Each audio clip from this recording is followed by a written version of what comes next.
Most people believe they're bad at waiting. That's the explanation they repeat to themselves. I'm impatient. I lack discipline. I just need to try harder.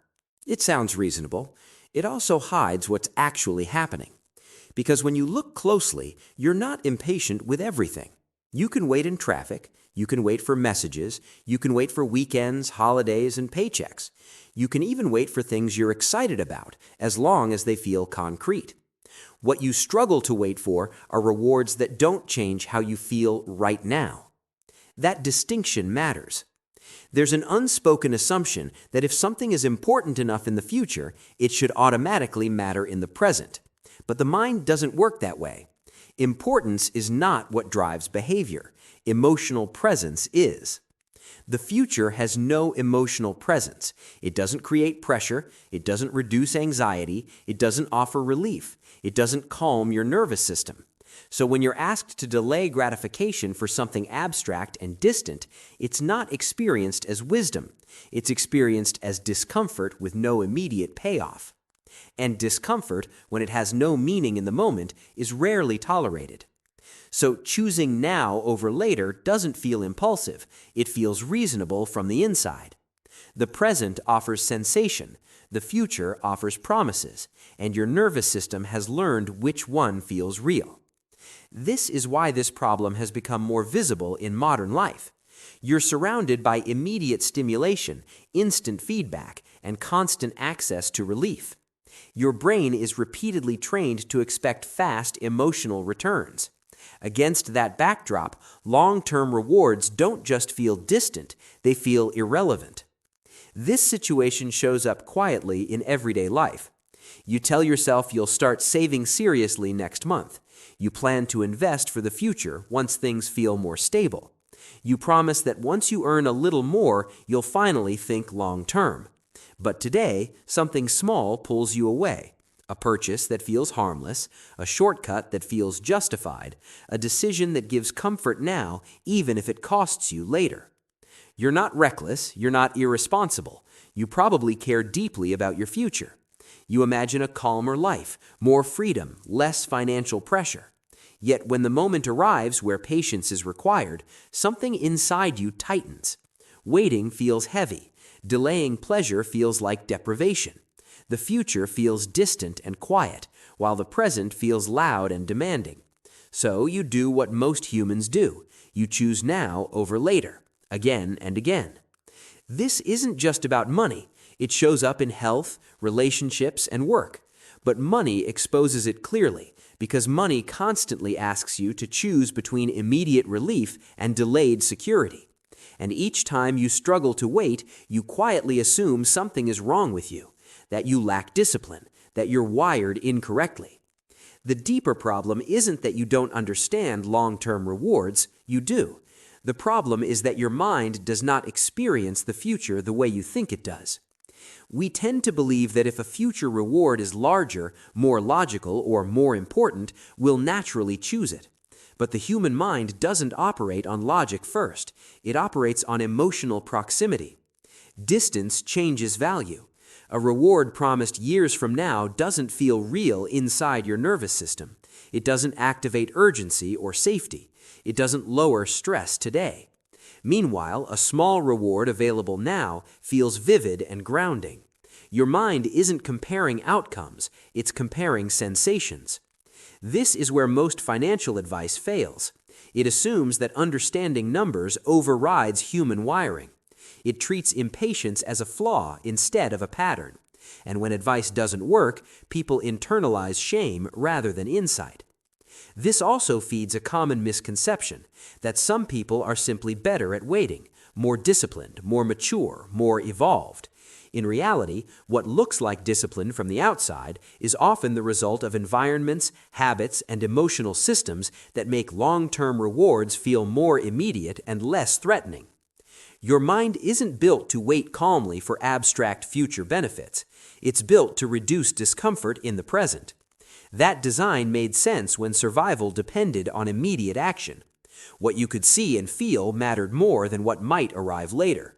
Long-term thinking is a relatively new skill, and emotionally it's still unstable. At the center of this struggle is a subtle psychological separation. Your future self doesn't feel like you. Intellectually, you know you'll become that person. Emotionally, it feels like someone else, someone more capable, someone who will figure things out, someone who can deal with consequences that feel inconvenient today. So when you delay long-term decisions or spend money meant for later, it doesn't feel like self-sabotage. It feels like redistribution. Present you gets relief. Future you absorbs the cost. This mental distance makes it possible to act against your own long-term interests without feeling conflicted. Another layer is how waiting feels in the body. Waiting is not neutral. It creates tension. It asks you to sit with uncertainty and desire without resolution. For people who have experienced instability, scarcity, or unpredictability, waiting can feel unsafe. The mind quietly translates "not now" into "maybe never." So it takes what it can when it can, not out of greed, but out of fear. Even if your life is stable today, your nervous system may still be operating on older rules. If you've learned that money disappears, that security doesn't last, or that things fall apart unexpectedly, your brain will favor immediacy. Long-term rewards require trust.